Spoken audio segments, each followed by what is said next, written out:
Welcome to the Short Funk Podcast. I'm Tom Barbalet. As you know from listening to these podcasts, I'm a bit of a greenhouse aficionado.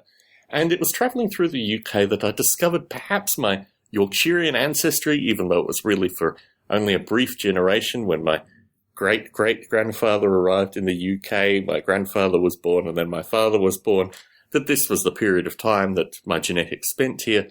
But travelling through Yorkshire, I couldn't help but notice the number of greenhouses that were basically omnipresent.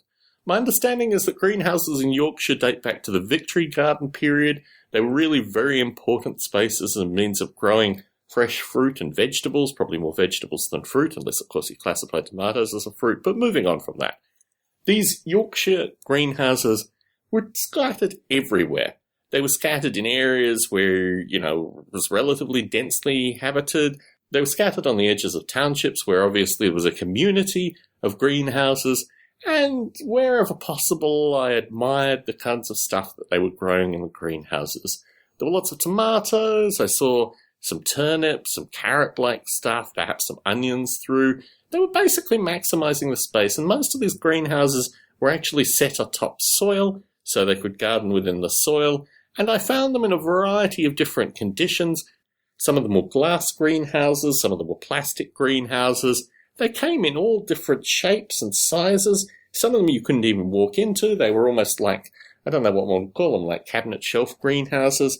And some of them were sufficiently big that probably 2 or 3 family members could work in the greenhouse together.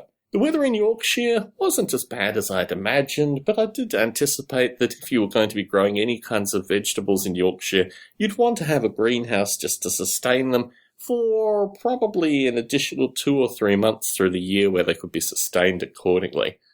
I love the Greenhouses of Yorkshire, and certainly it looks like I'll be spending a little bit of time in Yorkshire, maybe in the next 20 years. So I'll be able to take greater care in photographing and collating these architectural structures of wonder, perhaps dating back to the Second World War, perhaps dating even earlier. But certainly through the Victory Gardens, I think the greenhouses were necessary, and their construction and the utilisation and the fact that many of them are still standing, hats off. Tom Barbalet in London, signing out.